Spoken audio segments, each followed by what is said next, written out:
Hi అండి, hello అందరికీ నమస్కారం. రచయితలు ఎటువంటి అభ్యంతరాలు పెట్టని స్టోరీస్ తీసుకొని నేను చదువుతున్నానండి. ఒకవేళ ఈ కథ రాసిన రచయిత గారికి ఏదన్నా ఇప్పుడు అభ్యంతరం ఉంటే కనుక ఒక మెసేజ్ చేస్తారు అని అనుకుంటున్నాను. Thank you ma'am. ఇక స్టోరీలోకి వచ్చేస్తే, ప్రవళిక స్పృహలోకి వచ్చాక ఏం అడుగుతున్నా పట్టించుకోకుండా వెళ్ళిపోతుంటే లాగిపెట్టి ఒక్కటి కొట్టాడు. తన నుండి ఎటువంటి రియాక్షన్ లేదు, బొమ్మలా ఉంది. Crossing your limits Laksh. ఎవరు నువ్వు? నన్ను కొట్టడానికి ఎవరిచ్చారు నీకు ఈ హక్కు? నువ్వే ఇచ్చావు. ప్రశ్నార్థకంగా చూస్తుంటే అర్థం కాలేదు. నువ్వు ఈ రీసెర్చ్కి ఎందుకు వచ్చావు? అది నాకు తెలియకుండా అని షార్ప్గా చూస్తూ అన్నాడు. కంపెనీ నేమ్ స్పాయిల్ కాకూడదని, సమాజానికి ఉపయోగపడే మెడిసిన్ ఎవరో చేసిన కుట్ర వల్ల నిరుపయోగం కాకూడదని, రైవల్స్ నుండి కంపెనీని కాపాడటానికి నేను చేసిన చిన్న ప్రయత్నం, దట్స్ ఇట్ అని భుజాలు షక్ చేసింది. తను చేసింది ఏం లేదన్నట్టు సింపుల్గా చెప్పింది. అంత టేకటేజీగా ఎలా తీసుకుంటావే? ఈ రీసెర్చ్లో ఏమైనా జరుగుంటే అని బాధగా చూశాడు. ఏముంది, సింపుల్గా చచ్చిపోతాను అంతేగా అంది కేర్లెస్గా. అంతే, చెంప పగిలిపోయింది మళ్ళీ. చావంటే తమాషాగా ఉందా? లేదు, దానికోసం ఎన్ని సంవత్సరాలుంటే ఎదురు చూస్తున్నానో తెలుసా? నేనంతా దాని దగ్గరికి వెళ్ళినా అది నన్ను దాటి వెళ్ళిపోతుంది అని నిత్తేజంగా చెప్పింది. ప్రవళిక జీవించాలనే కోరిక లేదని తెలిసేసరికి మనసు బండబారింది. కావాలని చావుకు దగ్గరగా వెళ్తున్నావా? నీలో రగులుతున్న బడమాగ్ని చల్లార్చే హిమదానాన్ని అవ్వాలనుంది. ఒకేసారి నాకు అవకాశం ఇచ్చి చూడు, మళ్ళీ చావు అనే మాట నీ మనసులోకి రాకుండా చేస్తాను అని ఆలోచిస్తూ ప్రవళిక అక్కడ లేని సంగతి గమనించలేదు. అవనిక లక్ష్య ప్రవర్తన పదే పదే గుర్తుకు వస్తుంది. అప్పటిదాకా తల్లి లక్ష్యకు దూరంగా ఎందుకు ఉంచమందో ఇప్పటికి అర్థమైంది. లక్ష్యకి నాకంటే ప్రవళిక ఇంపార్టెంట్ అయిందా? అలా జరగనివ్వను. చేతిలో ఫోన్ విసిరు కొట్టింది. తనకు తెలియకుండానే ప్రవళి మీద ద్వేషం పెంచుకుంది. ప్రవళి ఏం చేసినా తప్పు పడుతుంది, ఏం చేసినా పెడర్థాలు తీస్తుంది, మాట మాటికి మనసు గాయపడేలా మాట్లాడుతుంది. దేనికి రియాక్ట్ అవ్వకుండా మాలిని దగ్గర ఎలా భరించిందో అవని దగ్గర కూడా అలానే ఉంది ప్రవళి. ఒకరోజు ప్రవళి సూపర్ మార్కెట్ నుండి వస్తూ ఉండగా ఖాళీ కంటపడింది.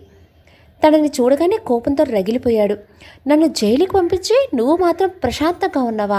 నీ అంతం చూడకుండా వదిలిపెట్టని. 7 ఏళ్ళు నా జీవితంలో నరకం చూపించావు కదే, నీకు మర్చిపోలేని గుణపాఠం చెప్తాను అనుకుని చూసేసరికి తను ఎటు వెళ్ళిందో కనపడలేదు. ఎక్కడికి పోతావే అని 4 రూట్స్ చెక్ చేశాడు. వరుసగా వారం రోజులు అక్కడే కాపు కాశాడు. వాడు అనుకున్నట్టుగానే కనిపించడంతో ఫాలో అయ్యి తన డీటెయిల్స్ కనుక్కున్నాడు. హలో మిస్, గుర్తున్నానా అన్నాడు ఒకరోజు ఎదురుపడి. మర్చిపోయే పని చేశావా? అతను చూసి ఏమాత్రం బెదరకుండా అంది. చాలా స్ట్రాంగ్ అండ్ కాన్ఫిడెంట్గా కనిపిస్తున్నావే, ఎప్పుడూ ఒకేలాగా ఉంటాననుకున్నావా? థ్యాంక్స్ టు యూ, నీ వల్లే నేను ఈరోజు ఇలా ఉండగలిగాను. జీవితంలో నేను మర్చిపోలేను. ఖాళీ మర్చిపోకుండా ఇంకో పని చేద్దాం అనుకుంటున్నా అని అటుగా వెళ్తున్న కారును చూసి చిన్నగా నవ్వుకొని, నిన్ను టచ్ చేస్తే మసైపోతాను, అందుకే నీ వీక్నెస్ని టచ్ చేశాను. What you mean? I mean it Pravali. ఇంకొద్దిసేపట్లో నీ బాస్ అవనికపై లోకాలకి వెళ్ళిపోతుంది. ఇప్పుడు సర్వీసింగ్ నుండి మెన్షన్కి వెళ్ళిన కార్ బ్రేక్ ఫెయిల్ చేశాను అని నింపాదిగా చెప్పాడు. విజిల్ వేశాడు. అతని మీద ఫైర్ అవ్వాలకుండా టైం వేస్ట్ చేసుకుని పరుగు పెట్టింది. రోజు వెళ్ళే దారైనా ఎంతో కష్టంగా ఉంది. దూరం నుండే కారు బయటికి వెళ్ళటం చూసింది. సెక్యూరిటీని అడిగితే అవని మేడం బయటికి వెళ్ళారని చెప్పాడు. అప్పుడే మాలిని బయటికి వెళ్ళటానికి డ్రైవర్ కారు తీస్తున్నాడు. అవని ఎక్కడికి వెళ్ళింది అని మాలిని అడిగింది. విచిత్రంగా చూసింది. డైరెక్ట్గా ప్రవళిక మొదటిసారి క్వశ్చన్ చేయటం. టెల్ మీ ఫాస్ట్ అని సీరియస్గా అయింది. తన వాయిస్లో కమాండింగ్ చూసి తన ఫ్రెండ్ బర్త్డే ఫంక్షన్కి ఉంటే వెళ్ళింది. అందో లేదో డ్రైవర్ దగ్గర కేసు తీసుకుని ఎవరికి ఏం చెప్పకుండా డ్రైవ్ చేసుకుంటూ వెళ్ళిపోయింది. మాలిని జగన్నాథంకి అర్థం కాలేదు ప్రవళిక ప్రవర్తన. డ్రైవ్ చేస్తూనే అవనికి కంటిన్యూస్గా కాల్ చేస్తూనే ఉంది. ప్రవళి మీద ఒక విధమైన నిర్లిప్తత. తను అదే పనిగా ఫోన్ చేస్తున్నా తీయనివ్వలేదు అవని మనసు. ఎలాగో అవని కార్ని ట్రేస్ చేసింది. తన పక్కగా వచ్చిన అవనిని పిలవటంతో ముందు తనను కాదనుకుంది. అదే పనిగా తన పేరే వినిపించడంతో గ్లాస్ డోర్ ఓపెన్ చేసి చుట్టూ చూసింది. తనకు ఈక్వల్గా డ్రైవ్ చేస్తూ అవని కారు స్పీడ్ తగ్గించకు, అదే లెవెల్లో పోనివ్వు. ఎందుకు విసుగ్గానే బ్రేక్ వేయాలని ట్రై చేసింది. అర్థమైందిగా, వెంటనే జంప్ చేయి అని ఆర్డర్ వేసింది. భయంగా ఉంది అని డేర్ చేయలేకపోతుంది. అవని భయపడితే ప్రాణాలు పోతాయి, ధైర్యం చేస్తే ప్రాణాలు దక్కుతాయి అనేసరికి ఏం ఆలోచించకుండా దూకేసింది. చిన్న చిన్న దెబ్బలతో లేచి నిలబడింది అవని. సరిగ్గా అదే సమయంలో ప్రవళి కారుకి యాక్సిడెంట్ అయింది. ఎంత ఫోర్స్ కంటే 2 పల్టీలు కొట్టి ఎగిరిపడింది. అంత క్షణంలో జరిగేసరికి అవని బొమ్మలా ఫ్రీజ్ అయ్యింది. నన్ను కాపాడటానికి వచ్చి ప్రవళికకి ఇలా జరగటం భరించలేక ఇటు అవనే కాదు అటు లక్ష కూడా. అప్పుడే మీటింగ్ కంప్లీట్ చేసుకుని వస్తున్న లక్ష ఎదురుగా వస్తున్న కారుని అందులో ఉంది ప్రవల్లి అని ఐడెంటిఫై చేసేలోపే లక్ష కారు ప్రవల్లి కారును గుద్దటం, లక్ష బయటపడటం ఒకేసారి జరిగాయి. తనకు తగిలిన దెబ్బలను కూడా లెక్క చేయకుండా ప్రవల్లి కోసం పరుగులు పెట్టాడు. ప్రవల్లిని బయటకు తీశాడు. తను ఎగిరెగిరి పడుతూ ఉంది. బ్లడ్ చాలా పోయింది. ఊపిరి భారంగా తీసుకుంటుంది. తన పల్స్ రేట్ తగ్గిపోతుంది. అవని కూడా షాకు నుండి తేరుకొని కారు దగ్గరికి వెళ్ళింది. ప్రవల్లి, నన్ను వదిలి నిన్ను వెళ్ళనివ్వను, నా వల్లే నువ్వు ఈ పరిస్థితికి వచ్చావు అని బాధపడుతున్నాడు. లక్ష బాధ హృదయ విదారకంగా ఉంది చూసేవాళ్ళకి. లేలే అంటూ చెంపల మీద కొడుతూ మౌత్ బ్రీతింగ్ ఇస్తున్నాడు. ఇదంతా దగ్గరుండి చూస్తున్న అవని మనసు భగ్గుమంది. అంబులెన్స్ రావడంతో తనే ఎత్తుకుని తీసుకువెళ్ళాడు. తనతో అవని లక్ష కూడా వెళ్ళారు. లక్ష బాధ చూస్తుంటే అప్పటిదాకా ఉన్న అనుమానం కాస్త నిజమని బలపడింది అవనికి. కనీసం తన వైపు చూడటం కూడా లేదు. తన ప్రాణం కాపాడటానికి వచ్చిందన్న కృతజ్ఞత లక్ష్యని తనకు కాకుండా చేసిందన్న బాధలో తుడుచుకుపోయింది. మా అక్క రూపం ఉన్నంత మాత్రాన తన సంస్కారం ఎక్కడ వస్తుందిరే? మీ అమ్మ ఎలాంటిదో నువ్వు అంతే. ఒకరి సొంతమైన వస్తువును బలవంతంగా తీసుకుంటున్నారు. నీ మాయ మాటకు లక్ష్య పడిపోవచ్చు, కానీ నేను కాదు. నువ్వు చావాలని మనస్ఫూర్తిగా కోరుకుంటున్నాను అని రక్తమ్మతులా ఉన్న ప్రవల్లిని చూస్తూ అనుకుంది. మరుక్షణమే చిచి, ఇలా అనుకుంటున్నానేంటి? లక్ష్మి మీద ప్రేమ నన్నింత స్వార్థంగా జీవించేలా మార్చేసిందా? ఒకరు మరణం కావాలని కోరుకుంటున్నాను. అక్కనే రెప్పిన పాఠం ఇదేనా? అపకారం చేసిన వారికి ఉపకారం చేయమనేది. నిన్నేం చేస్తున్నాను? ఉపకారం చేసిన వారికి అపకారం జరగాలని కోరుకుంటున్నాను అని చెంపలు వాయించుకుంది. యాక్సిడెంట్ సంగతి తెలిసిన మాలిని జగన్నాథం వచ్చారు. మాలిని ఆపరేషన్ థియేటర్ వైపు వెళ్తుందని ఆశపడ్డ జగన్నాథానికి నిరాశ ఎదురైంది. అవని, ఏం కాలేదు కదమ్మా అని హత్తుకొని ఏడుస్తుంది. నాకేం కాలేదమ్మా, ప్రవళికి బ్లడ్ చాలా పోయిందమ్మా అంటుంటే, నువ్వు డ్రెస్సింగ్ చేయించుకుందు అని పదా అని ఏం తగలలేదు అని చెప్తున్నా వినిపించుకోకుండా డాక్టర్ దగ్గరికి తీసుకువెళ్ళింది. దిగులుగా ఐసీయూ బయట తిరుగుతున్న లక్ష దగ్గరికి వెళ్ళాడు జగన్నాథం. అంకుల్, నేనే ప్రవల్లిని ఈ ప్రమాదంలో పడేశాను అని బాధపడుతుంటే నీ వల్ల ఏం జరగలేదు అని ఓదార్చాడు. ఆపరేషన్ తర్వాత ప్రవల్లిని వార్డుకి షిఫ్ట్ చేశారు. లక్ష తను కళ్ళు తెరిచేదాకా అక్కడే ఉన్నాడు. లక్ష బయటికి వెళ్ళు, నేను అంకుల్తో పర్సనల్గా మాట్లాడాలి అనడంతో ఇష్టం లేకపోయినా తను స్ట్రెయిన్ అవ్వకూడదని ఓకే చెప్పాడు. ప్రవల్లి, ఏం జరిగిందిరా? ఏంటిదంతా? అంకుల్, ఇదంతా ఖాళీ పని. ఖాళీనా? వాడెప్పుడు జైలు నుండి రిలీజ్ అయ్యాడు? ఈ మధ్యన అంకుల్, వాడు అవనిని చంపడానికి కారు బ్రేక్ ఫెయిల్ చేశాడు. వాడు బతకడానికి వీల్లేదు. రేపటి సూర్యోదయాన్ని వాడు చూడకూడదు. అప్పుడైనా నువ్వు చెప్పావని వాడిని వదిలేశాను, లేకపోతే వాడు చచ్చి 2 ఏళ్ళు అయ్యేది. ఇప్పటికైనా మించింది లేదు. వాడికి భూమి మీద నూకలు చెల్లిపోయాయి. నువ్వు త్వరగా కొడుకుని రా తల్లి. ఎవరికోసం అంకుల్ బతకాలి? ఈ మధ్య చనిపోవాలని కోరుకునే బలంగా నాటుకుపోయింది. అయినా చావు నా దగ్గరికి వచ్చినట్టే వచ్చి పారిపోతుంది. అంత మాట అనకురా అన్నాడు. కానీ ప్రవల్లి అనుకోవటంలో తప్పులేదు. తను పడిన బాధల్ని కళ్ళారా చూసినవాడు కావటంతో గట్టిగా నిట్టూర్చాడు జగన్నాథం. హాస్పిటల్ నుండి ఇంటికి వచ్చిన ప్రవల్లిని చూసి కంట తడి పెట్టని పని మనిషి లేడు మెన్షన్లో. ఆమెను సొంత బిడ్డలా చూసుకుంటున్నారు. జగన్నాథం గారైతే ఇంటికి కూడా వెళ్లకుండా అక్కడే ఉన్నారు. లక్ష గురించి చెప్పనవసరం లేదు. ఆఫీస్లో తక్కువ, ప్రవల్లి దగ్గర ఎక్కువ సమయం గడుపుతున్నాడు. ప్రవల్లి ఎంత కోపంగా చూసినా నీ చూపులతో పని లేదు అన్నట్టుగా కంటికి రెప్పలా చూసుకుంటున్నాడు. ప్రవళికకి లక్ష దగ్గరగా ఉండటం చూసి దగ్గర నుండి తన మీద అసూయ పెరిగింది అవనికి.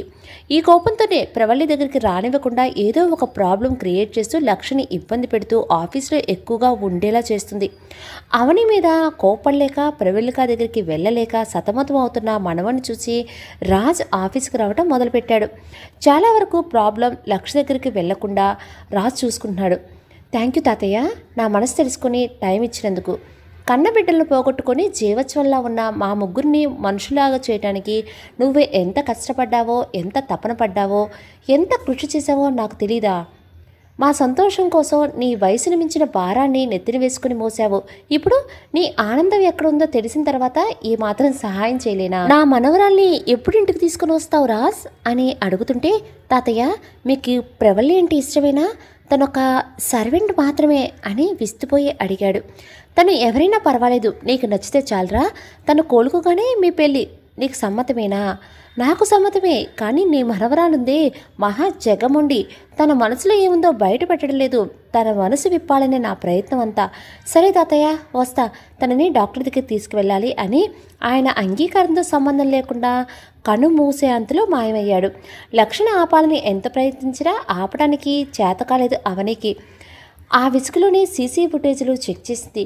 ఒకచోట తను చూసిన దృశ్యం చూసి సిస్టర్ని పగలగొట్టింది. ఆ రోజు రీసెర్చ్ కోసం ప్రవల్లిని అబ్జర్వ్ చేసిన ఫుటేజ్ అది. అందులో కూడా మౌత్ బ్రీతింగ్ ఇవ్వటం తట్టుకోలేకపోతుంది. ఒక్కసారంటే తట్టుకోగలుగుతుంది, రెండోసారంటే భరించలేకపోతుంది.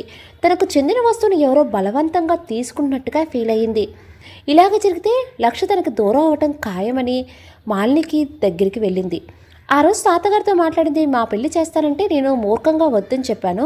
ప్రేమించి పెళ్లి చేసుకుందాం అనుకున్నాను. నా అంచనా తప్పని మరోసారి రుజువైంది. అందుకే పెళ్లి చేయమ్మా అని మాలిని తన అంగీకారం తెలిపింది. అవని ఒప్పుకున్నాక మాలిని ఊరుకుంటుందా? తాంబూలతో రాజ్ రోహిణిని కలిసింది. పెళ్లి మాటలకు వచ్చానంటే షాక్ అయ్యారు. లక్ష్యను అడిగి చెప్పమన్నారు. అంతేకాకుండా పెద్దవాడు ఆదర్శ ఉండగా చిన్నవాడికి ఎలా చేస్తామని రోహిణి ఒప్పుకోలేదు. ఆదర్శ పెళ్లి చేసుకోనని చెప్పాడని నాకు తెలుసు. అలాంటప్పుడు దాని గురించి ఆలోచించడం తప్పు కదా. తన కోసం లక్ష్య జీవితాన్ని పాడు చేయలేం అని రకరకాలుగా వాళ్ళను కన్విన్స్ చేయాలని చూసింది. వాళ్ళు ఎంతకీ ఒప్పుకోకపోవడంతో చివరిగా లక్ష్య ఒక చెప్తే మీకు అభ్యంతరం లేదు కదా అంది. మాకేం ప్రాబ్లం లేదని చెప్పారు. క్షణం ఆలస్యం చేయకుండా లక్ష్య దగ్గరికి వెళ్ళింది. అవనిని పెళ్లి చేసుకోమని అడిగింది. ఆంటీ, అవని నాకు మంచి ఫ్రెండ్ మాత్రమే, అంతకుమించి తనని ఊహించలేను. నా మనసులో వేరే వాళ్ళు ఉన్నారు. అదెవరో నాకు తెలుసు, కానీ నేను చెప్పినట్టు వినకపోతే తన ప్రాణాలు పోతాయి. మీ బెదిరింపులకు భయపడే వాడిని కాదు. నా ప్రాణాలు కాపాడుకోవడం ఎలాగో నాకు తెలుసు. అయ్యో లక్ష్, నీ ప్రాణాలు తీయడం లేదు. నీ పంచ ప్రాణాలు నీకు ఇష్టమైన చిలక గురించి చెప్తున్నాను. ప్రవల్లికకి హాని తగలపెట్టాలి అని చూస్తే పెద్దవారిని కూడా చూడను అని ఆవేశంగా చెప్పాడు. నేను నా చేతులు చంపవలసిన అవసరం లేదు లక్ష్. ఒకసారి నువ్వు చచ్చిపో అంటే చాలు కళ్ళు మూసుకొని చేస్తుంది. నా చేత్తో విషం ఇచ్చి తాగమన్నా తాగుతుంది. అది విషమని తెలుసు కూడా అని చెప్పకనే చెప్పింది. తను ఏం చేయగలదో. అదొక పిచ్చిది. మీ మాట వేదల్లా శిలాశాసనంలా భావిస్తుంది. దానికి మీరు అవని తప్ప ఇంకెవరూ పనికిరారు. అంత గుడ్డి నమ్మకం దానికి. అంత నమ్మకం పెట్టుకున్న తనని చంపాలని ఎలా అనిపిస్తుంది? తనని చంపాలని నాకేం కోరిక లేదు. అవనితో పెళ్లికి ఒప్పుకో, తను చావదు. చాయిస్ ఈజ్ యువర్స్ అని లక్ష్మి సమాధానం కోసం ఎదురుచూసింది. కేవలం ప్రవళిక కోసమే ఒప్పుకుంటున్నా అని విసురుగా ప్రవళి దగ్గరికి వచ్చాడు. ఇప్పుడిప్పుడే లేచి నడవగలుగుతుంది. అతి కష్టంగా 10 అడుగులు వేసింది. పడబోయే అంతలో పట్టుకున్నాడు. లక్ష్మిని చూసి విసురుగా తోసేసి బెడ్ మీద కూర్చుంది. నీకు ఎన్నిసార్లు చెప్పినా బుద్ధి రాదా? ఇక్కడికి రావద్దని చెప్పానా అని విసుక్కుంది. తనెంత చేదరించుకున్నా నవ్వుతూ తన వైపు చూస్తున్న లక్ష్మిని చూస్తే ప్రవళికి ఇరిటేషన్ వస్తుంది. నీకు విషయం చెప్పాలని వచ్చానురా. నా పెళ్లి కుదిరింది. చాలా సంతోషం. నీ బాధ నాకు తప్పుతుందన్నమాట అని ప్రశాంతంగా అంటుంటే, తప్పుతుంది. అమ్మాయి ఎవరో తెలుసుకోవా? తెలుసుకోవాలని ఇంట్రెస్ట్ లేదు. నీకు లేకపోయినా నాకుంది. తనెవరో కాదు, అవనీనే అని ప్రవల్లి మొహంలో ఏమైనా తేడా వస్తుందేమోనని గమనించాడు. ఆ మాట వినగానే మొహం మతాబులా వెలిగిపోయింది.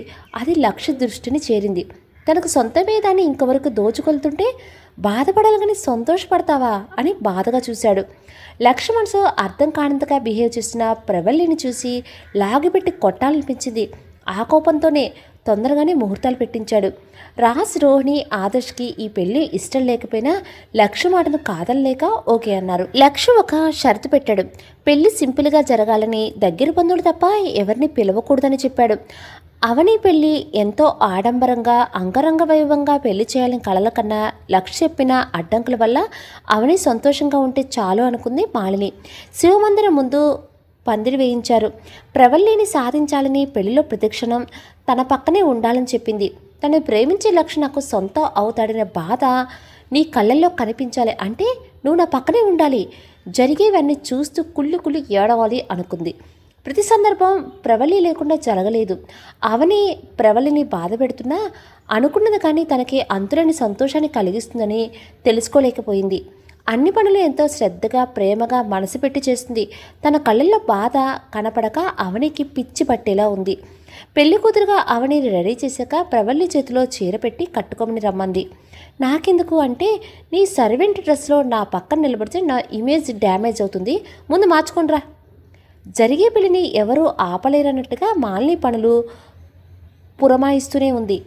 సింపుల్గా అన్నా కూడా అక్కడక్కడ కూడా రాజరికం ఉట్టిపడేలా చేయించింది డెకరేషన్. అంతా ఒకేసారి చెక్ చేసుకుని తృప్తిపడింది. లక్ష్మీమహల్లో సంతోషం లేకపోవడం చూసి పెళ్ళి అనేది ఒక మధురమైన ఘట్టం. ఒకసారి జరిగేది. కాస్త నవ్వుమోహం పెట్టు, నిన్ను ఇలా అవని చూసిందంటే బాధపడుతుంది అని లక్ష్మికి మాత్రమే వినపడేట్టు చెప్పింది. రాజ్ రోహిణి సాధారణంగా ఆహ్వానించింది. అన్ని తంతులు సక్రమంగా జరిగాయి. తాలికట్టే సమయంలో ప్రవల్లి దగ్గరగా ఉండాలని తన జడ పట్టుకునే నెపంతో పిలిచింది. మాలిని వద్దంటున్న అవని పట్టుదలతో మండపంలోనికి పంపింది. తన కళ్ళల్లో ఏమాత్రం బాధ లేకుండా అన్ని పనులు సంతోషంగా చేస్తున్న ప్రవల్లిని చూసి ఈర్ష్యపడింది. ఇంత నిర్మలంగా ఎలా ఉండగలుగుతున్నావు అని. మాంగళ్యధారణ జరిగిపోయింది. సంతోషంగా ఆశీర్వదించాలని లేచిన మాలిని మొహం కత్తివేటుకు నెత్తుడి చుక్క లేనట్టుగా పాలిపోయి అక్షింతలతో కూలబడిపోయింది కుర్చీలో. జరిగిందేంటో తెలియని అవని ఒక్క క్షణం బిత్తరపోయింది. అక్షింతలు తన మీద పడుతున్నాయి కానీ మెడలో తాళి కనపడక తలెత్తి చూసింది. మాంగళ్యం ప్రవల్లి మెడలో కనపడేసరికి నివ్వెరపోయింది. అవని కంటే ప్రవల్లి షాక్లో ఉండిపోయింది. సెన్స్లోకి వచ్చి లక్ష్యను కొట్టి తాళి తీయబోయింది. ఈ లోపుగానే ప్రవల్లి చెంప చెల్లిమంది. కొట్టింది లక్ష్య కాదు, మాలిని. ఆమె కోపాన్ని చూసి ఎవరూ దగ్గరికి రాలేకపోయారు. లక్ష్య ఎందుకు ఇలా చేశావు? తన మీద అంత ప్రేమ ఉన్నవాడే పెళ్ళి ఎందుకు ఒప్పుకున్నావు? నన్ను పెళ్లిపేటల దాకా ఎందుకు తీసుకుని వచ్చావు అని షర్టు పట్టుకుని కుదిపేసింది. అవని కామ్ డౌన్. నీకు కొన్ని విషయాలు తెలియక ఆవేశపడుతున్నావు. నాకే విషయాలు తెలియని అవసరం లేదు. ఈరోజు ప్రవల్లి నా చేతిలో చావాల్సిందే. హోమగుండంలో మండుతున్న కట్టెని తీసుకుని ప్రవల్లి మీదకి వచ్చింది. ప్రవల్లిని పక్కకు జరుపుతున్న లక్ష్మిని పక్కకు నెట్టి అవని ముందు నిలబడింది. నీ ఇష్టం, ఏమైనా చేసుకోమని. అవని చీరకు మంట పెట్టే లోపల రగులుతున్న కట్టెని తీసి హోమగుండంలో విసిరేశాడు లక్ష్. అవని ఎంత గుంజుకున్నా వదలక గదిలోకి వెళ్ళాడు. తనతో పాటు జగన్నాథం కూడా వెళ్ళాడు. అసలేం జరిగిందని రగిలిపోతున్న మాలిని ప్రవల్లిని తీసుకుని ఆవేశంగా శ్రీధర్ గదికి తీసుకువెళ్ళింది. ఆమెను ఆపడానికి లక్ష్ కానీ జగన్నాథం కానీ లేరక్కడ. అక్కడున్న రాజ్ రోహిణీలు జరిగింది అర్థం కాక ఉంది. అవనితో పెళ్లిని ప్రవల్లిక మెడలో తాళి కట్టడం వల్ల పెద్ద షాక్ అయ్యారు. వీళ్ళు ఈ టెన్షన్లో ఉండటంతో ప్రవల్లికను తీసుకువెళ్తున్నా అటు చెప్పే స్థితిలో లేరు. గదిలోకి వెళ్ళాక లక్ష్ని విసిరి కొట్టింది అవని. ఏం చేస్తున్నావు లక్ష్? నేను చెప్పేది తప్పు కాదు. ప్రేమించిన అమ్మాయిని పెళ్లి చేసుకున్నానంటావు అంతే కదా అని అరుస్తూ బెడ్ మీద కూలబడింది ఏడుస్తూ. అవని, లక్ష్ చెప్పేది వినమ్మా. తను చేసిన తప్పు కాదని నువ్వే చేస్తావు అని జగన్నాథం ఓదార్పుగా భుజం మీద చేయి వేసి అన్నాడు. అంకుల్, మీరు కూడా తన పార్టీనా అని కోపంగా చూసి చెప్పు లక్ష్, ఎందుకు చేసావు అని షర్టు పట్టుకుని గుంజుతూ అడిగింది. ప్రవల్లిక ఎవరు తెలుసా అని తీక్షణంగా అంటున్న కళ్ళని చూసి లక్ష్ని వదిలేసింది. అందులో తనకు తెలియనిది ఏదో నిజం చెప్పబోతున్నట్టు ఉన్న కళ్ళను చూసేసరికి 2 అడుగులు వెనక్కి వేసింది అవని. లక్ష్య చెప్పేది తన మనసు తెలిసింది. తను ఊహించేది నిజం అవుతుందేమో అన్న ఆలోచన రావడంతో చిగురుటాకులా కనిపించింది అవని. తనెవరో అంది అతి కష్టం మీద. ప్రవల్లికనే యవనిక. నువ్వు ప్రాణంలా ప్రేమించిన మీ అక్క ఇన్నాళ్ళు ఉనికి ప్రపంచానికి తెలియకుండా 4 గోడల మధ్య బందీ అయిన నీ తోడబుట్టిన మనిషి అని ఆవేశంగా చెప్పుకుంటూ పోతున్న లక్ష మాటలేవి అవనికి వినిపించడం లేదు. ప్రవల్లికని యవనిక అన్న దగ్గరే ఆగిపోయింది అవని. తన ప్రాణం సర్వస్వమైన అక్కను కళ్ళ ముందు పెట్టుకొని కూడా గుర్తించలేకపోయాను. ఎంత పెద్ద తప్పు చేశాను. తప్పు కాదు, క్షమించరని నేరం చేశాను. తనని ఎలా ట్రీట్ చేశాను, ఎన్ని మాటలు అన్నాను. ఎంత హింసించినా పల్లెత్తు మాట అనలేదు. కనీసం నా మీద కోపంగా చూసిన సందర్భాలు లేవు. అక్కను వెంటనే కలవాలని బయటికి వెళ్తుంటే అవని ఆగో అంటూ డోర్ క్లోజ్ చేశాడు లక్ష్. లక్ష పక్కకు తప్పుకో, అక్కను చూడాలి, తనని క్షమాపణ అడగాలి, నేను చేసిన పనులకు పశ్చాత్తాపం చేసుకోవాలి, తనను క్షమించేదాకా వదలను అని ఏడుస్తూ హిస్టీరిక్గా ప్రవర్తిస్తుంది. తను కంట్రోల్ చేయడానికి ఇంకో మార్గం కనపడక లాగిపెట్టి కొట్టాడు. అప్పుడు కానీ సెన్స్లోకి రాలేదు. నీకు నిజం తెలిసిందని ప్రవల్లికి తెలిస్తే తన ప్రాణాలతో ఉండదు. ఏం మాట్లాడుతున్నావు లక్ష్? ఈ నిజం ఎవరికన్నా తెలిస్తే తన ప్రాణాలు తీసుకుంటుంది. ఇది అక్షర సత్యం. ఇప్పుడు నువ్వు వెళ్ళి అక్క అని పిలిచిన నిమిషమే తనకు చివరి క్షణం అవుతుంది. ఆ మాటకు కుప్పకూలిపోయింది అవని. అంకుల్, ఏంటిదంతా? అక్క సర్వెంట్గా ఉండటం ఏంటి? ఇదంతా మమ్మీ చూస్తూ ఎలా ఉంది, ఎలా తట్టుకుంటుంది? తనని యవనిక నుండి ప్రవల్లికగా మార్చింది ది గ్రేట్ మాలిని దేవి గారు అని కచ్చిగా అన్నాడు జగన్నాథం. అంకుల్, అక్క ఇలా ఉండడానికి కారణం అమ్మనా అని బిత్తరపోయింది. అసలేం జరిగింది అంకుల్ అంటే లక్ష వైపు చూశాడు జగన్నాథం. చెప్పండి అంకుల్, తను తెలుసుకునే టైం వచ్చింది. తనకు నిజం తెలియకపోతే ప్రవల్లిని మామూలు మనిషిని చేయలేము. లక్ష్, నీకు అక్క గురించి అంతా తెలుసా? తెలిసి ఇదంతా చేశావా అని ఆశ్చర్యంగా అడిగింది. అవని, తన గురించి తెలుసుకునే ప్రేమించాను. ఈ నరకం నుండి విముక్తి కలిగించాలని తాళి కట్టాను. తనతో 10 ఏళ్ళు కలిసి పెరిగిన నేనే అక్కని గుర్తించలేకపోయాను. మరి నువ్వెలా కనిపెట్టావు? ప్రవల్లిని కొట్టి ఇంటికి వెళ్ళిన రోజు అంకుల్ వచ్చి నా మీద విరుచుకు పడ్డనప్పుడు డౌట్ మొదలైంది. అప్పటి నుండి తనని డీప్గా అబ్జర్వ్ చేశాను. తనేదో దాస్తుందని అనిపించింది. మీ అక్క గురించి తెలుసుకుందామని నీ దగ్గరికి వచ్చాను కదా, ఆ రోజు మీ అక్క ఫోటో ఒకటి కూడా లేకపోవటం, నీ ఫోటోల్ని మీ వంశానికి చెందిన రాజముద్రిగా నీ భుజం మీద ఉండటం చూశాను. అదే ఆలోచనలో ఆదర్శ్ రూమ్కి వెళ్ళినప్పుడు తన పెయింటింగ్లో ప్రవళిక డ్రాయింగ్ కనపడింది. అందులో తన భుజం మీద కూడా రాజముద్రిగా కనపడంతో తన యవనిక అని కన్ఫర్మ్ చేసుకున్నాను. ఇక్కడ విషయం ఏంటి అంటే, ఊటీ కాలేజీలో ప్రవళికని ఏడిపించాలని హాస్టల్ వెనుక జరిగిన గొడవలో తన డ్రెస్ని లాగి తన భుజం మీద గాయం చేశాడు కదా, అప్పుడు చూశాడు ప్రవళిక పెయింటింగ్ వేసినప్పుడు. అది కూడా గుర్తుకు రావడంతో దాన్ని కూడా చిత్రించాడు ఆదర్శ్. ఈ విషయం గురించి ఎవరిని అడుగుదామన్నా ఎవరికీ తెలియదన్నారు. అప్పుడు గుర్తొచ్చారు జగన్నాథ్ అంకుల్. ఆయన అడిగితే నిజం చెప్పారు. తనని ఎలాగైనా ఈ మెన్షన్ నుండి బయటకు తీసుకెళ్ళమన్నారు. తన వంతు సాయం చేస్తామన్నారు. వేరే స్టేట్లో జాబ్ చేస్తే తను వెళ్ళిపోతుందేమో అంటే తనను మాలిని గారిని వదిలి ఎక్కడికి వెళ్ళదు అన్నారు. తనను డైరెక్ట్గా బయటకు తీసుకురాలేమని, మా కంపెనీ పార్ట్నర్షిప్ని మీరు తీసుకునేలా అంకుల్ నేను పాములు కదిపాము. అలా నువ్వు ఆఫీస్కి రావటం, నీ పిఏగా ప్రవళికి రావటం అంతా నేను అంకుల్ కలిసి చేసిన ప్లాన్. ఆ తర్వాత ప్రవళిక తనెవరో చెప్పేలా చేయాలని చాలా ప్రయత్నాలు చేశాను. ఈ ప్రాసెస్ తన మీద ప్రేమ ఎప్పుడు కలిగిందో తెలీదు. తన మాయలో పడిపోయాను. కానీ మీ అక్క చాలా మొండిది. తన మనసులో ఏముందో ఏమాత్రం తెలియనివ్వలేదు. ఈలోపుగా నువ్వు చేసిన పని వల్ల ఇలా తనకు ఇష్టం లేకపోయినా తాళి కట్టవలసి వచ్చింది చెప్పాడు లక్ష్. సొంత చెల్లెలు అయి ఉండి తనకు ద్రోహం చేయాలని చూసినా తనకు ఏమీ కానీ మీ ఇద్దరు తన కోసం ఇన్ని చేశారని తలుచుకుంటే నా మీద నాకే అసహ్యం కలుగుతుంది. తను చనిపోయిందంటే ఎలా నమ్మాను? కళ్ళ ముందున్న తనని నమ్మకుండా అంకుల్ చెప్పిన కట్టుకథని నమ్మి ఎలా తనని తక్కువగా చూశానో ఊహిస్తేనే ఒళ్ళంతా కంపరంగా ఉంది. అంకుల్ మీరెందుకు నాకు కట్టుకథ చెప్పారో ప్రవళికే చెప్పమంది. తనను చూసి అసహ్యించుకోవడంలా చేయమంది. నాకు ఇష్టం లేకపోయినా తన కోసమే చెప్పాను. అక్కెందుకు ఇంత కఠినంగా మారిపోయింది? పరిస్థితులు తన్ని ఇలా మార్చాయమ్మా. నేను వెళ్ళాక ఏం జరిగింది అసలు? అమ్మ ఎందుకు ఇలా మారిపోయింది? అక్కంటే ప్రాణం పెట్టే అమ్మ తనను ఎలా కొట్టగలుగుతుంది? నాకు తెలిసినంత వరకు చెప్తాను, నువ్వే నిర్ణయించుకో ఏం చేస్తావో ఎలా చేస్తావో. అల్లారముద్దుగా కాళ్ళు కింద పడితే కందిపోతాయేమో అన్నంతగా సున్నితంగా పెరిగిన యవనిక ఎన్ని కష్టాలు పడిందో, ఎన్ని బాధలు పంటి బిగున భరించిందో కళ్ళతో చూసిన నేనే భరించలేకపోయాను. ఆ చిట్టితల్లి ఎలా భరించిందో తలుచుకుంటేనే నా గుండె మండిపోయింది. మీ తాతగారు చనిపోయాక యవని చాలా స్తబ్దతగా అయ్యింది. ఎందుకలా ఉందని అడిగే లోపల నిన్ను లండన్లో మీ బంధువుల దగ్గర వదిలిపెట్టమని నీతో పంపించారు. తిరిగి వచ్చేసరికి జరగకూడనివి ఎన్నో జరిగిపోయాయి, చూడకూడనివి చూశాను. రాజేంద్ర గారి అస్థికలు కాశీలో కలపడానికి వెళ్ళినా అక్కడ జరిగిన ప్రమాదంలో శ్రీధర్ వర్మ చనిపోయారని వినికిడి. ఆ విషయం మాలిని కన్ఫర్మ్ చేయలేదు. పట్టపగ్గాలని ఆవిడ చేతిలోకి వెళ్ళిపోయాయి. మెన్షన్లో ఉన్న పని వాళ్ళంతా మారిపోయారు. ఎన్నో సంవత్సరాల నుండి పనిచేస్తున్న వాళ్ళను కూడా తీసేసింది. అందరూ కొత్త వాళ్ళే. యవని కోసం నా కళ్ళు కాయలు కాచాయి. 2 రోజులు గడిచినా కనపడగా మాలిని అడిగితే ఆ విషయాలు మీకు అనవసరం అంది. తన మాటలో ప్రవర్తనలో మార్పు స్పష్టంగా కనపడింది.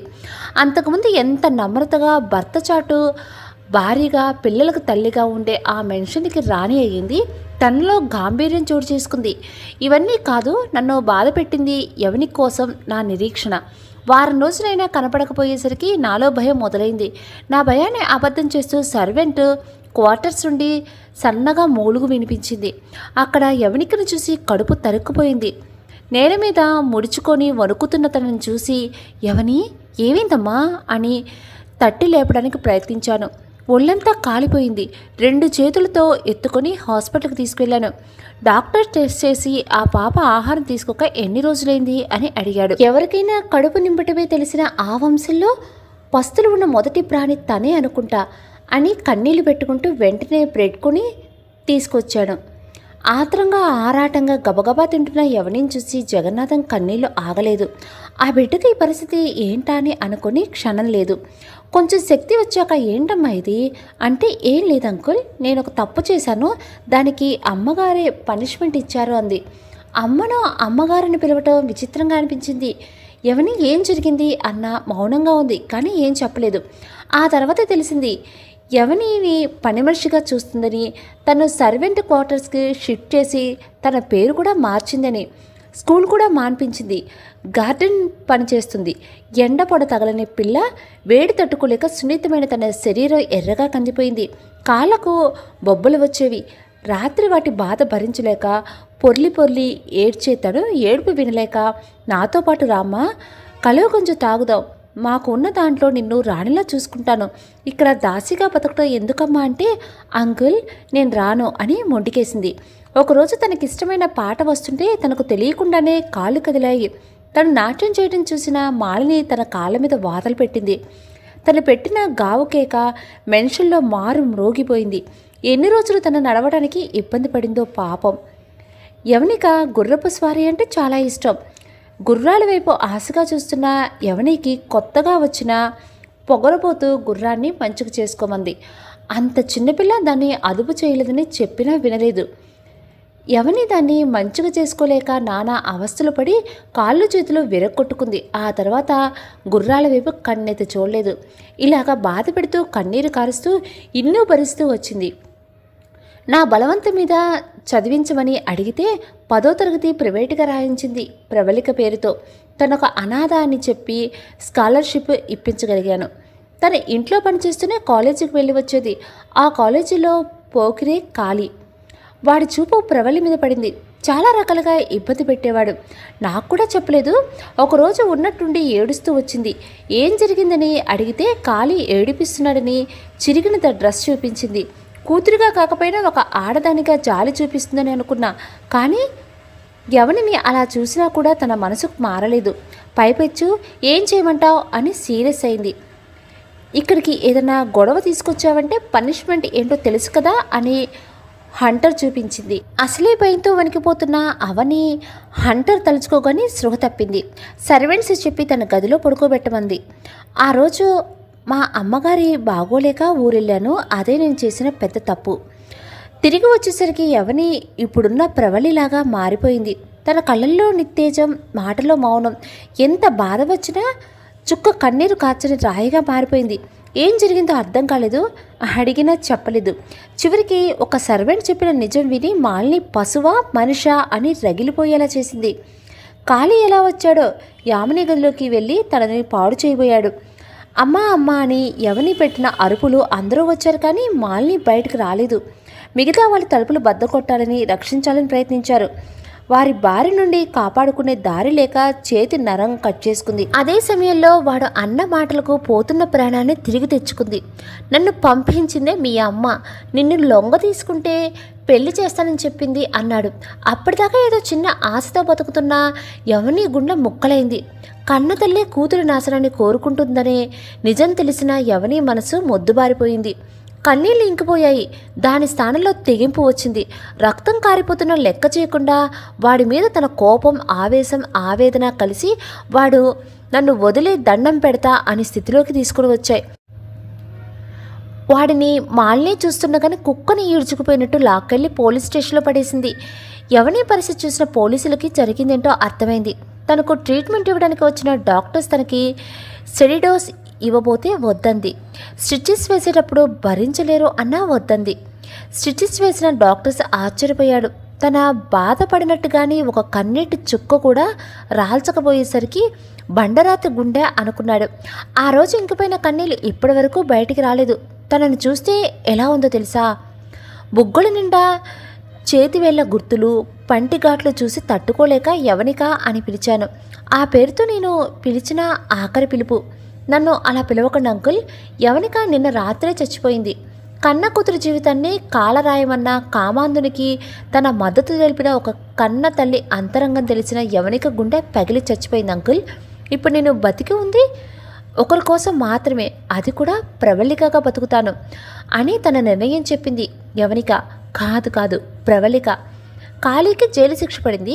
అప్పటి నుండి మెన్షన్లో సర్వెంట్గా ఉంటూ కాలేజీకి వెళ్తూ ఏ కారణం లేకుండానే దెబ్బలు తింటూ, పెద్ద తప్పైతే కొరడా దెబ్బలు తనే కొట్టుకుంటూ ఏవో భావావేశాలు లేని మరబొమ్మగా బతుకుతుంది. అవనికితో ఏ సంబంధం లేకుండా చేసింది. నేను మాలినికి ఎదురు తిరిగితే మీకిష్టం లేకపోతే ఇక్కడ పని మానేసి వెళ్ళిపోండి అంది. నేను వెళ్తే ప్రవళికని ఏం చేస్తుందనే భయంతో మెన్షన్ వదిలి వెళ్ళలేకపోయాను. ప్రవళిక ఇక్కడ నుండి దూరంగా వెళ్ళిపోతున్న సంతోషంగా ఉంటుందని ఊటీ కాలేజీలో సీట్ వచ్చేలా చేశాను. కానీ ఏం ప్రయోజనం? వెళ్ళిన ప్రవళి 2 నెలల్లో తిరిగి వచ్చింది. మాలినికి పెరాలసిస్ రావడంతో నిద్రాహారం మాని తనకి సేవ చేసింది.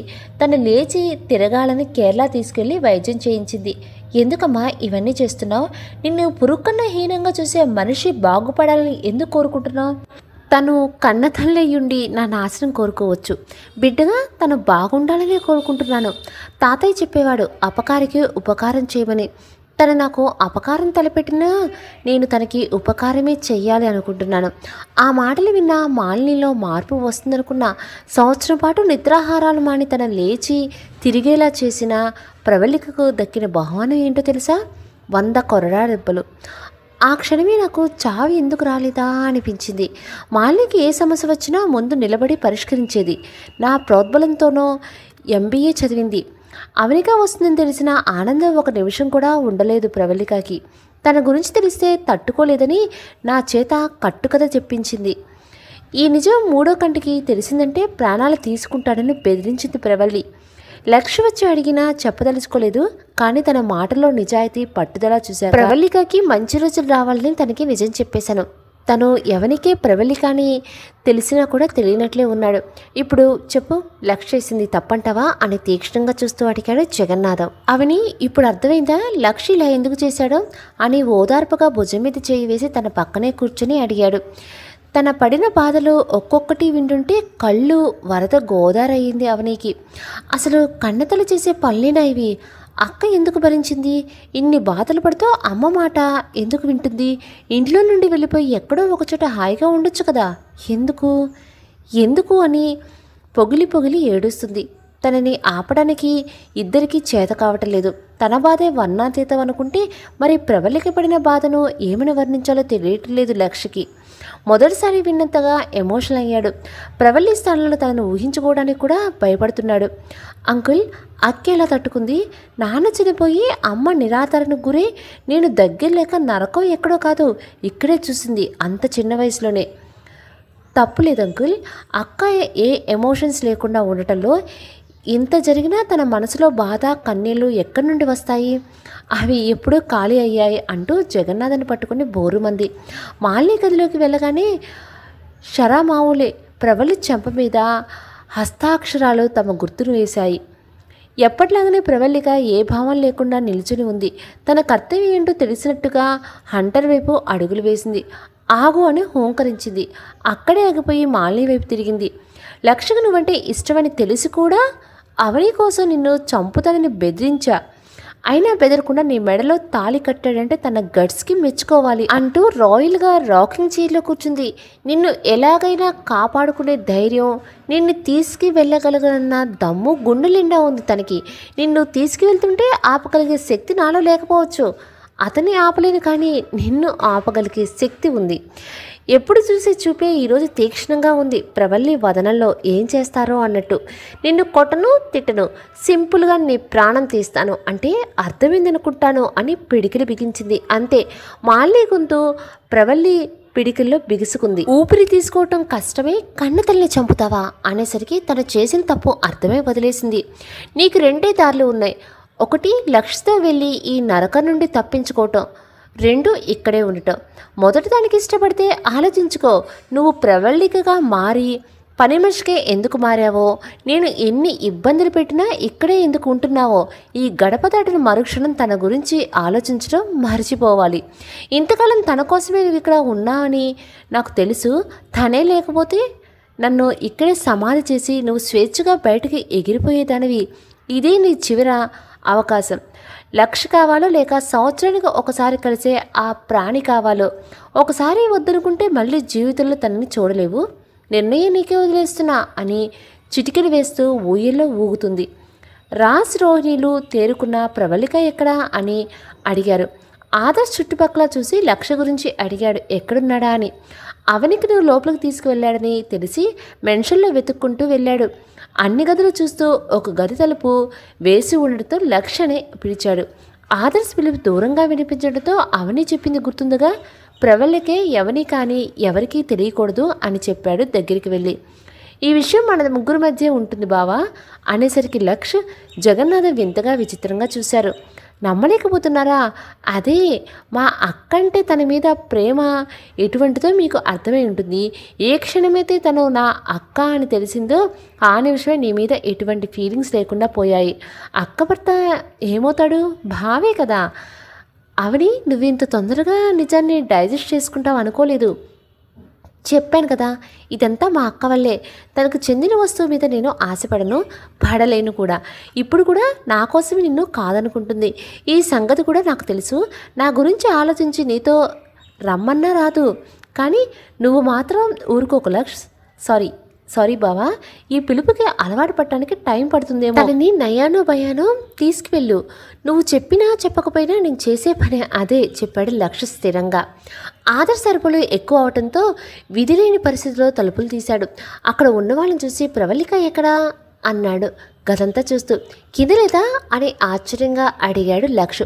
లేదు, మాలిని అంటే తీసుకెళ్లారంట. మీతో పాటే ఉందని వచ్చాను. మీ దగ్గర లేక ఎక్కడ ఉన్నట్టు? లక్ష్, మనం పొరపాటు చేశాము. అవనికి నిజం చెప్పాలన్న ఉద్దేశంతో ప్రవల్లి సంగతి మర్చిపోయాము. మాలిని తనకి ఎలాంటి శిక్ష విధిస్తుందో అంటున్న జగన్నాథం మాటలు వినిపించుకోలేదు. ప్రవల్లి ఎక్కడ ఉంటుందో తెలుసు కాబట్టి అక్కడికి చేరాడు. గది తలుపులు బార్లాగా తెరిచి ఉన్నాయి. మాలిని రాకింగ్ చైర్లో కూర్చుని ఊగుతుంది. ప్రవళిక మాత్రం ఎక్కడా కనిపించలేదు. ఆంటీ, ప్రవళిక ఎక్కడా? ఏం చేశారు అని కోపంగా అడిగాడు. ఊగుట ఆపి, నాకు తెలీదు, నీకు కనిపిస్తే పంపించు, నా జ్యూస్కి టైం అవుతుంది. నిర్లక్ష్యంగానే వాళ్ళని దాటుకొని తన గదిలోనికి వెళ్ళి లాక్ చేసుకుంది. అంకుల్, ప్రవళిక ఎక్కడికి వెళ్ళి ఉంటుంది? తెలియదు లక్ష్. మాలిని ఏం చేసిందో? అక్క ఎక్కడికి వెళ్ళి ఉండదు, నాన్న గదిలోకి వెళ్ళి ఉంటుంది అంది అవని.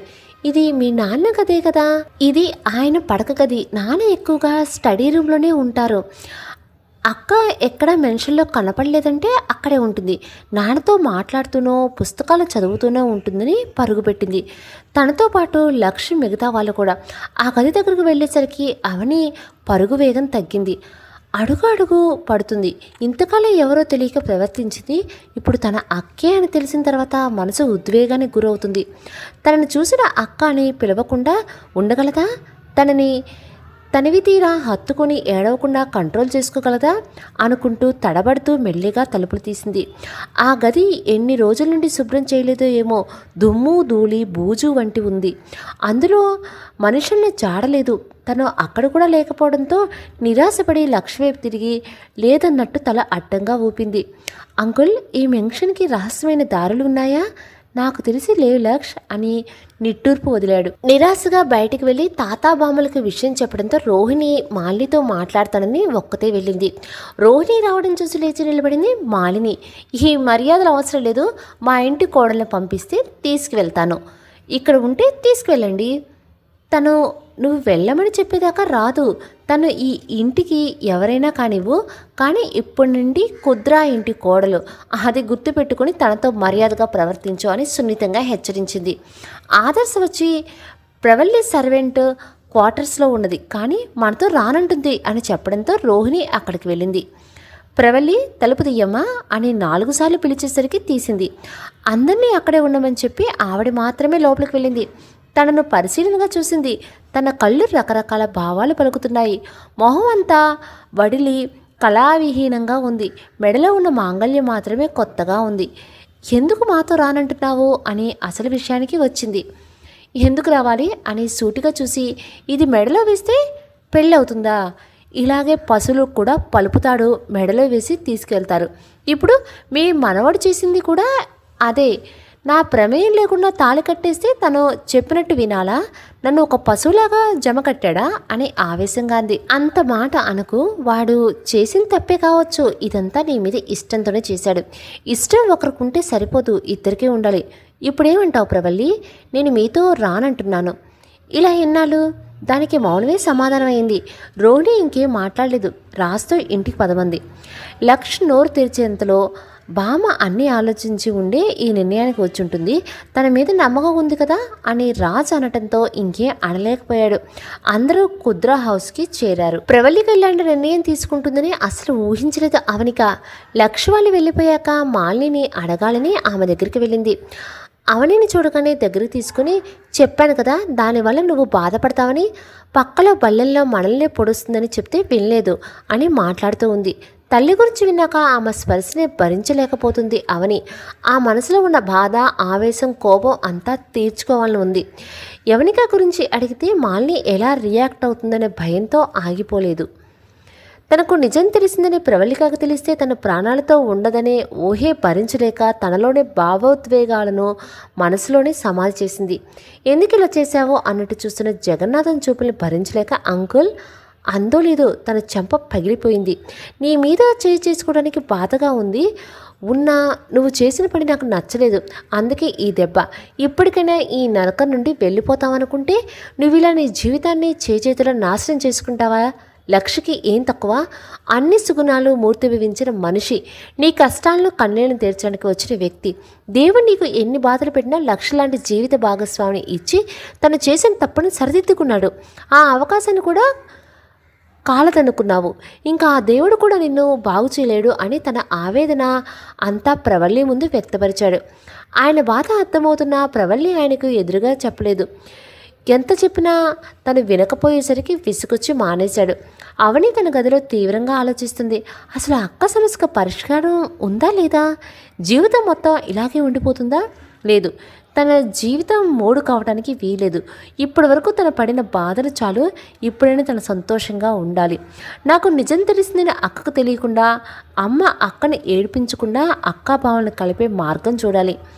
నేను ఇలా చేస్తున్నానని ఏమాత్రం అమ్మకి అక్కకి అనుమానం రాకుండా ప్లాన్ చేయాలి. ఈ విషయంలో జగన్నాథ అంకుల్ సహాయం తీసుకోవాలి. లక్ష్యం అడిగితే అక్కకి ఇష్టం లేని ఏ పని చెయ్యనంటాడు. సో నా ప్లాన్లో బావకు స్థానం లేదు. ఇలా అనుకోగానే మనసుకు ఊరట కలిగింది అవనికి. నానమ్మ ఎందుకు తీసుకొచ్చావు? అప్పటిదాకా మౌనంగా ఉన్న లక్ష్మి ఇంటికి రాగానే అడిగిన మొదటి ప్రశ్న. ఆవిడ మౌనంగా ఉండడంతో, నీ మాట మీద గౌరవంతో మీతో వచ్చాను, లేకపోతే తనను నయానో భయానో ఇక్కడికి తీసుకొచ్చేవాడిని అని అసహనంగా చిందులు తొక్కాడు. ప్రవల్లి అన్నట్టు తనేం పశువు కాదురా, మాట వినకపోతే బెదిరించి అదిరించి తీసుకురావటానికి. తనొక ఆడపిల్ల, తన ఇష్ట తెలుసుకోకుండా నీకు నచ్చింది తాళి కట్టేస్తే ఎలారా? తనకు మనసు ఉంటుంది, ఎన్ని కోరికలు ఆశలు ఉంటాయని అర్థం చేసుకోవా? దానికి అసలు కోరికలు ఏమీ లేవు, చావు కోసం ఎదురు చూస్తుంది. అది మంచిగా చెప్తే వినదు బామ్మ, ఇలా తొందర పెడితేనే మాట వింటుంది అని మనసులో అనుకున్నాడు లక్ష్.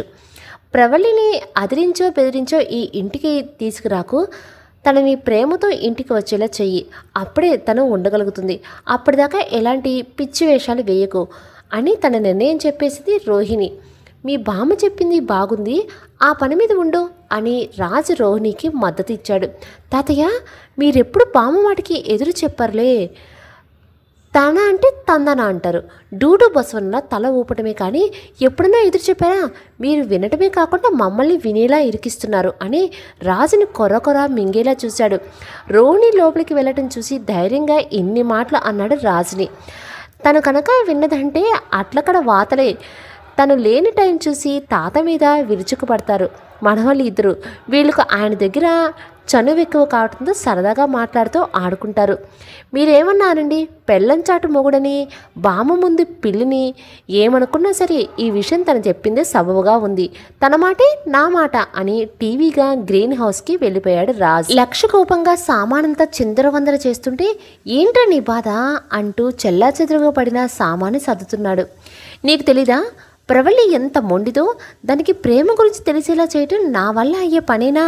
దానికి అర్థమయ్యేసరికి నేను 3 కాళ్ళతో నడుస్తూ ఉంటాను అని లాల్చీ విప్పి ఆదర్శ మొహాన కొట్టి టీ షర్ట్ వేసుకుంటూ అన్నాడు.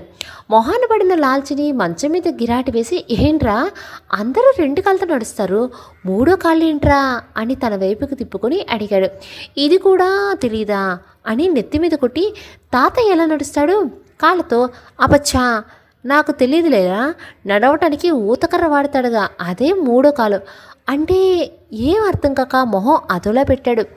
ఇది కూడా అర్థం కాలేదా పిచ్చన్నా అని అన్నట్టు వెరిచూపు విసిరి, అంటే ప్రవల్లిని ఒప్పించేసరికి నేను ముసలాడిని అవుతానని అర్థం.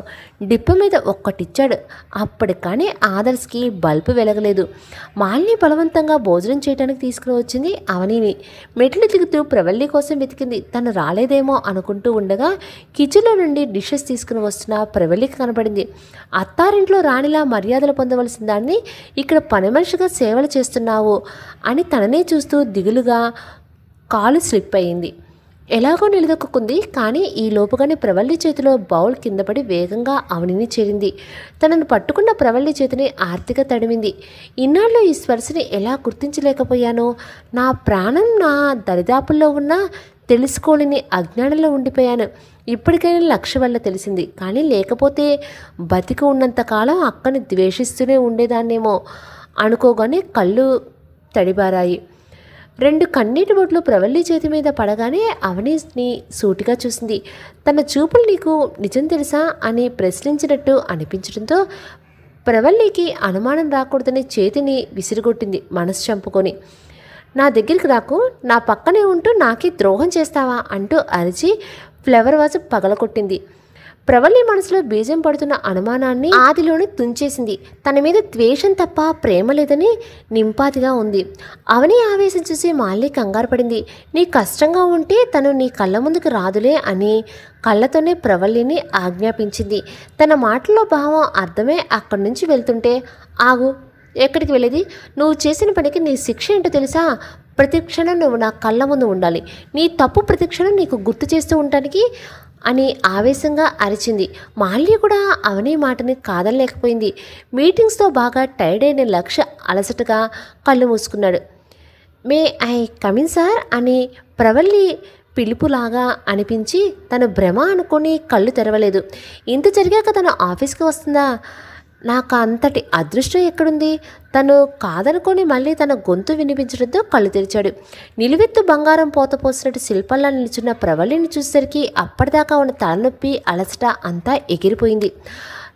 తను చూసిన సంతోషంలో ఏం చేస్తున్నాడో కూడా తెలియనంతటితో గట్టిగా హక్ చేసుకున్నాడు. ప్రవల్లి తోసిన తోపుడి నేలను ముద్దాడితే కానీ ఆయన గారు ఆకాశం నుండి భూమికి దిగి రాలేదు. ప్రవల్లి చేసిన పనికి లక్ష్యకి చుక్కలు కనపడ్డాయి. ఎదురుగా తన చందమామ పొగలు సెగలు కక్కుతూ నిలబడి ఉంది. టక్కులు లేచి తన సీట్లో కూర్చుని ఎందుకు వచ్చావు అన్నాడు. ఈ ఫైల్ మీద సంతకం కావాలి సార్ అని ఒత్తి పలుకుతూ అంది. సైన్ చేసి ఇచ్చి, సారీ, ఏదో నిన్ను చూసిన సంతోషంలో అలా బిహేవ్ చేశాను, కానీ నిన్ను హర్ట్ చేయాలని కాదు అని మనస్ఫూర్తిగా చెప్పాడు. చేయవలసింది చేసేసి తర్వాత సారీ చెప్పడం నీకు అలవాటేగా అని చూపు విసిరి వెళ్తుంటే ఫైల్లోని పేపర్స్ కింద పడ్డాయి. వాటిని వంగి తీస్తుంటే మెడలో తాళి ముందుకు పడింది. దాన్ని లోపలికి వేసుకొని పేపర్స్ తీసుకుని లక్ష్య వైపు కన్నెత్తి చూడకుండా వెళ్ళిపోయింది. తాళి ఉందా లేదా అని డౌట్ పడుతున్న లక్ష్యకి ఊరట కలిగింది. ఎంత కోపమున్నా తాళి తీయలేదు అని. ప్రవల్లి వెళ్ళిన కాసేపటికి ఏంటి చుక్కలు బాగా కనిపించాయా అని నవ్వుతూ వచ్చింది అవని. చుక్కలు ఏం కర్మా, మొత్తం గెలాక్సీని చూపించింది. మొత్తం చూసావా అన్నాడు ఫైల్లో తలదురుస్తూ. A to Z మొత్తం చూశాను, 70 mm అని చేతులు సాగదీస్తూ చెప్పింది డెస్క్ మీద కూర్చుంటూ. లక్ష్య కంగారుపడి ఏంటవని నీ బిహేవియర్లో ఇంత చేంజ్ వచ్చింది లేచి నిలబడ్డాడు. ఎందుకంత కంగారు పడతావు బావా అని కుర్చీలో కోలేసింది. అని ఏమైంది నీకు అన్నాడు అనుమానంగా చూస్తూ. ఏం లేదు బావా, చాలా చాలా సంతోషంగా ఉంది. అక్క నాతో పాటు ఆఫీస్కి వచ్చినందుకు. తన పక్కన ఉంటే అల్లరి చేయాలని, తనతో చివాట్లు తినాలని ఉంది. ఆ కోరిక ఎలాగో తీరలాగా లేదు. బావ దగ్గర తీర్చుకుందామని వచ్చా అని రూమ్ అంతా చేతులు చాపి తిరుగుతూ ఉంది. నిన్నటి అవనిలో ఈరోజు అవనిలో మార్పు కొట్టొచ్చినట్టు కనపడుతుంది లక్ష్యకి. తనెప్పుడు ఇలాగే సంతోషంగా ఉండాలి అని కోరుకున్నాడు. అసలు ప్రవల్లి నీతో ఎలా అవని మిరాకిల్గా ఉంది. నిన్న జరిగిన దానికి మీ అక్క మళ్ళీ చూస్తాననుకోలేదు.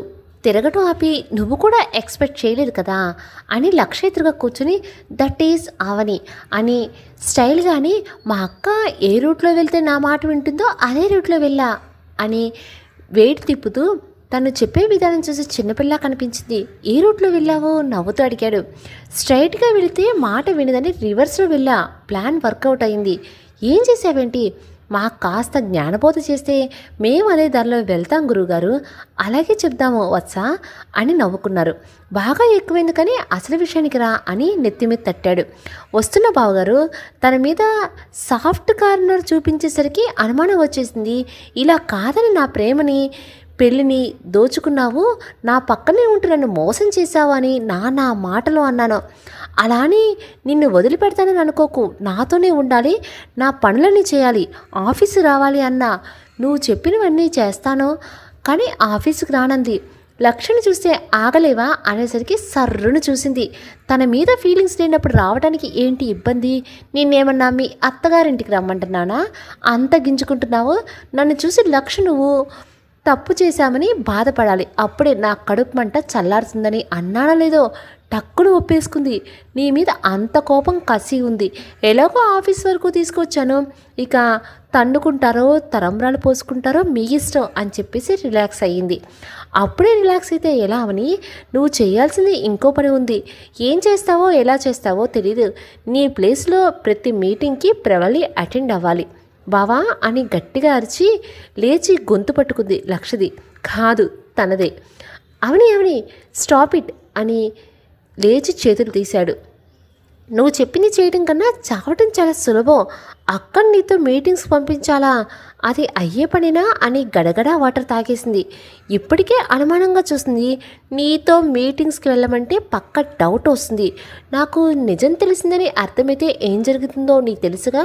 తెలుసు, ఈ సంకట స్థితికి నువ్వే కారణం కాబట్టి నువ్వే ఏదో మార్గం చూడు అని నింపాదిగా చెప్పాడు. ఈ పరిస్థితికి నేనా కారణం అని మీదికి వస్తుంటే ఆగమ్మా, ఆగు, బండికి బ్రేకులు వేయి అని చేతులు అడ్డం పెట్టి నీ వల్లే ఇదంతా జరిగింది. నువ్వు పెళ్ళికి తొందరపడకుండా ఉంటే ప్రవల్లి మెడలో తాళ కట్టేవాడిని కాదు, తన మనసు మార్చి తను ఒప్పుకున్నాకే పెళ్లి చేసుకునేవాడిని. మధ్యలో నువ్వు దూరి అంతా నాశనం చేశావు. నా మీద కోపం మాత్రమే ఉండేది. నేను చేసిన పనికి పెట్రోల్లో ముంచి తీసిన మండే అగ్గి బరాటలా ఉంది.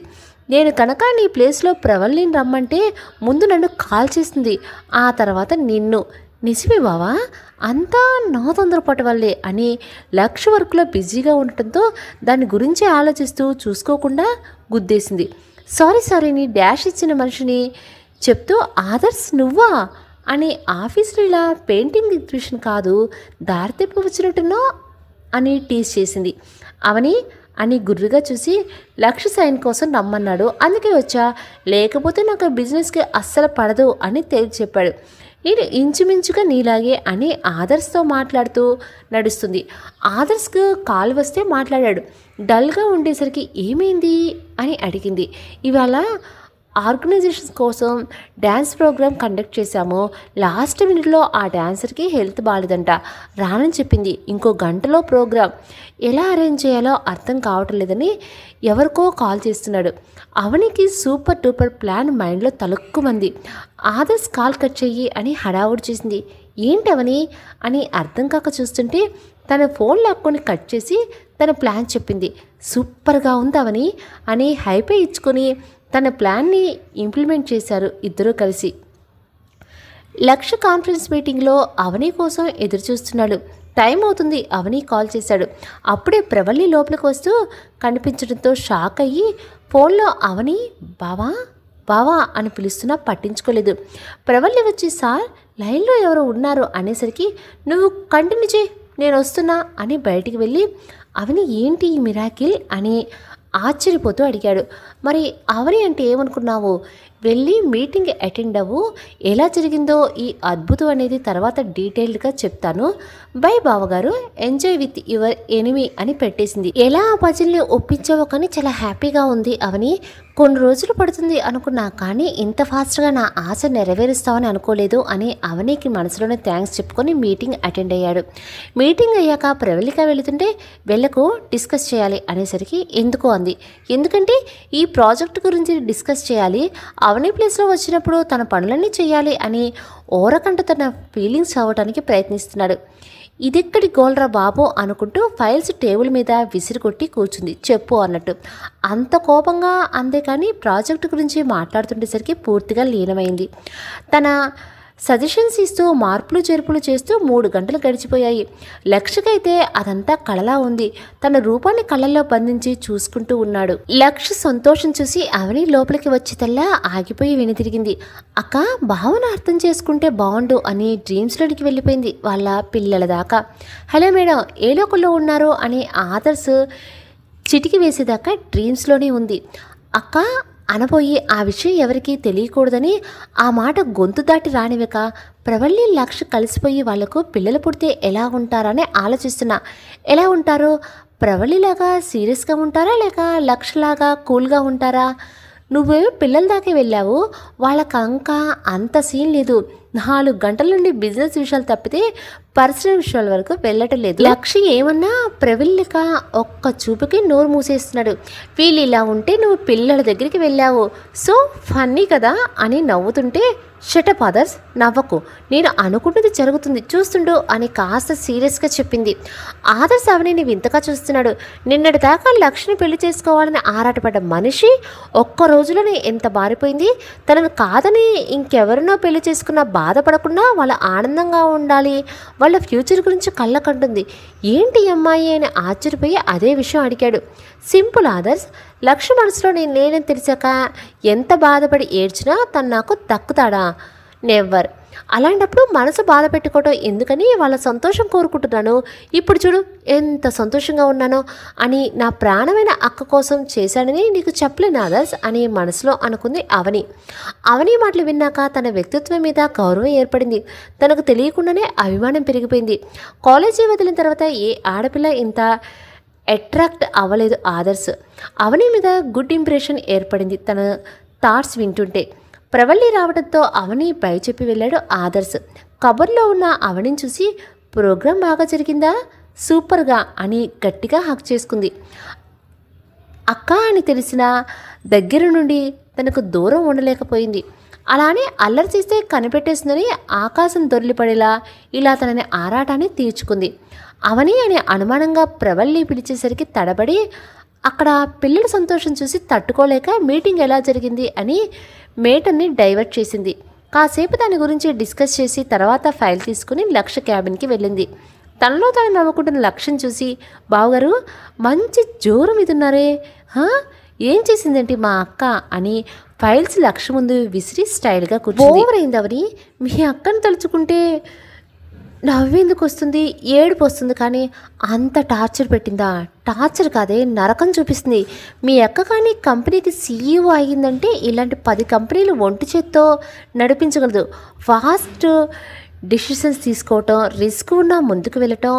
ఓ గాడ్, తల వాచిపోయింది ఒక్క మీటింగ్కి. ప్రతి సమస్యకు సొల్యూషన్ ఉంది తన దగ్గర, కానీ తన ప్రాబ్లంకు సొల్యూషన్ లేదు కదా అని అవని బాధ కానిసరికి లక్ష్య కూడా డల్ అయ్యాడు. నిజమే, నాకు అర్థం కాని విషయం అదే. తనెందుకు మీ అమ్మను భరిస్తుంది? ఏదో రీజన్ ఉంది అవని. లేకపోతే ప్రవల్లి ఏ సమస్య అయినా చిటికలో సాల్వ్ చేస్తుంది. తన సమస్య తీర్చుకోగలదు, మెన్షన్ నుండి బయటికి రాగలదు, ఎవరికి భయపడుతుంది అవని అని దీర్ఘంగా ఆలోచిస్తున్నాడు లక్ష్య. నువ్వు చెప్తుంటే నాకు కూడా డౌట్ కొడుతుంది, ఎక్కడో ఏదో జరుగుతుంది, అదే మనకు తెలియటం లేదు అని అవని కూడా ఆలోచనలో పడింది. ప్రవల్లిని మీటింగ్కి ఎలా పంపించావు? ఆదర్శ్ డాన్సర్ కోసం వెతుకుతుంటే నేను పార్టిసిపేట్ చేస్తానన్నాను. అనాథ పిల్లల కోసం అంటే అక్క ఒప్పుకోకుండా ఉంటుందా? తను ఓకే అంది. తను మీటింగ్కి వస్తే నేను ట్రస్ట్కి వెళ్ళాను. ఈ ఐడియా ఏదో బాగుంది బావా, ఇదే కంటిన్యూ చేద్దాం అనుకుంటున్నా. ఎలా ఉంది మీ first long meeting? Not bad. కళ్ళతో కాల్చేసేలా చూసింది. ఏం మాట్లాడుకుంటా ఒక్క చూపు విసురుతుంది, అంతే. దెబ్బకు నా నోరు మూతపడుతుంది, అంతే. అంతకు మించి ముందుకు సాగలేదు. డోంట్ వరీ బావా, చాలా అవకాశాలు వస్తాయి, చూస్తుండు. తను మౌల్డ్ అవుతుంది. అవని ఏదో ఒక ప్రోగ్రామ్ అని చెప్పి ప్రవల్లిని ఎక్కువ సమయం లక్ష్యతో ఉండేలా చేస్తుంది. లక్ష్య కూడా తన ప్రయత్నం చేస్తున్నాడు, కానీ ప్రవల్లిలో ఏ మార్పు లేదు. మిషన్లా పని చేసుకుంటూ పోతుంది. ఆదర్శ్ అవని మధ్య దూరం తరుగుతూ చనువు పెరిగింది. ఎంతగా అంటే రోజు ఏదో ఒక ప్రోగ్రాం అంటూ అవనిని కలుసుకునేంతగా. అవని కూడా ఆదర్శతో ఎక్కువ సమయం గడుపుతుంది. ఇద్దరూ కలిసి జర్నీలు కూడా చేస్తున్నారు. బాగా అటాచ్మెంట్ పెరిగింది.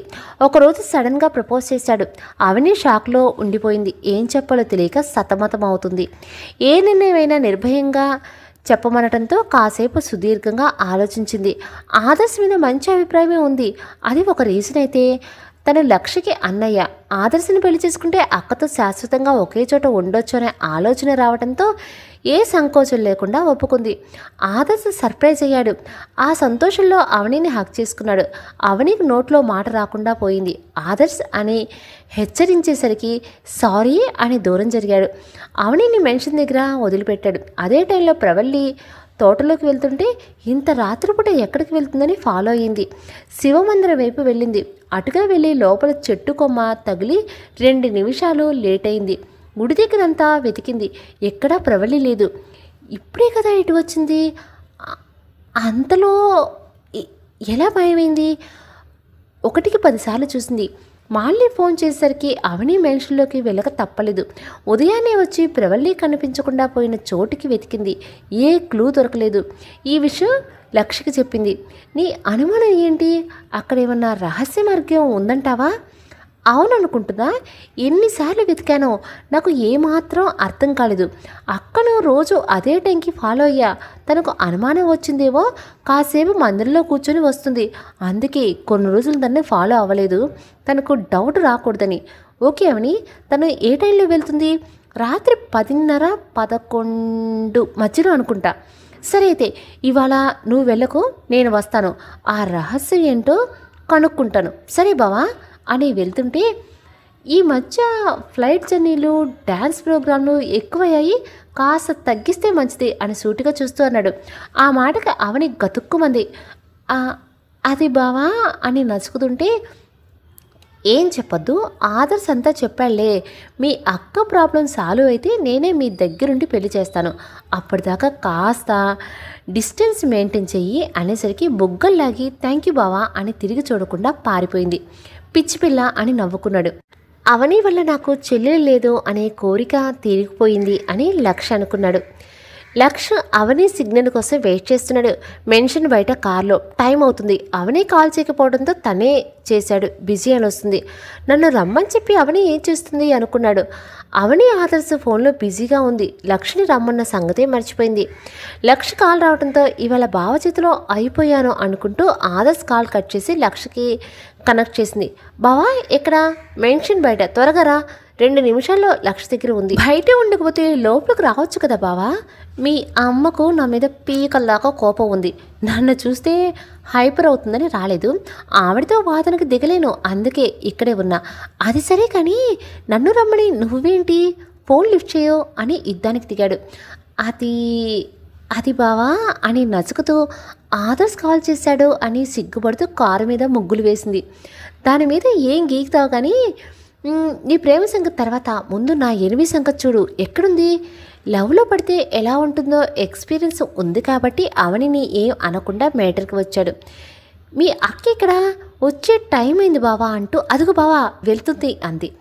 అప్పుడే మందిరం వైపు వెళ్తున్న ప్రవల్లిని చూసి నేను ఫాలో అవుతా, నువ్వు ఇంట్లోకి వెళ్ళు అని కార్ లాక్ చేసి తోట వైపు నడిచాడు. ఇందుకీ రోజు ప్రవళిక ఆ టైంలో ఎక్కడికి వెళ్తుంది?